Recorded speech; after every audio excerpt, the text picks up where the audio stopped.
बिस्मिल्लाहिर्रहमानिर्रहीम। ईरानी सदर इब्राहिम रईसी के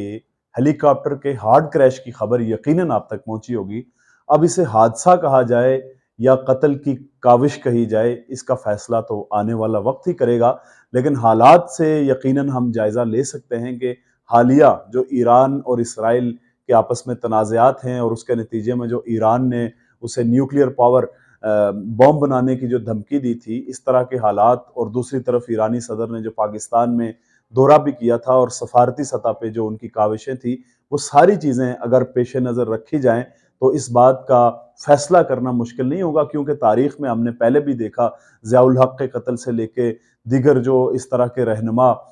मुस्लिम दुनिया के या ऐसे के जो अमेरिका और इसराइल की आंखों में खटकते रहे, उनके इस तरह के हादसात कोई नई बात नहीं है। ऐसे हालात में जायज़ा लेना और फैसला करना यकीनन मुश्किल नहीं होगा, लेकिन आने वाला वक्त बहुत सारा कुछ खुद वाज़े कर लेगा। वाक़या यूँ है कि ईरान और आज़रबाईजान के बाहमी ताउन से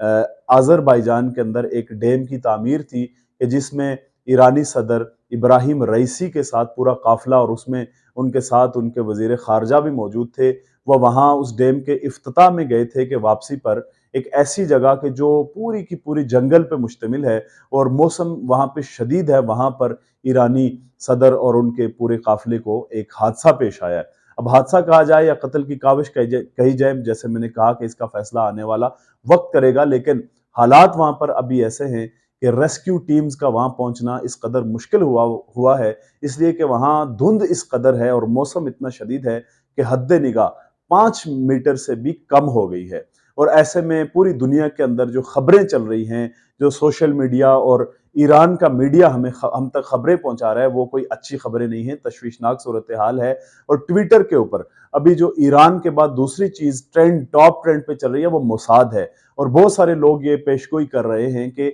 इसराइली जो खुफिया एजेंसियां हैं, उनका इस कत्ल की काविश के पीछे हाथ हो सकता है। हालात इसके नतीजे में ईरान के अंदर बहुत तशवीशनाक सूरत हाल इसलिए इख्तियार कर गए हैं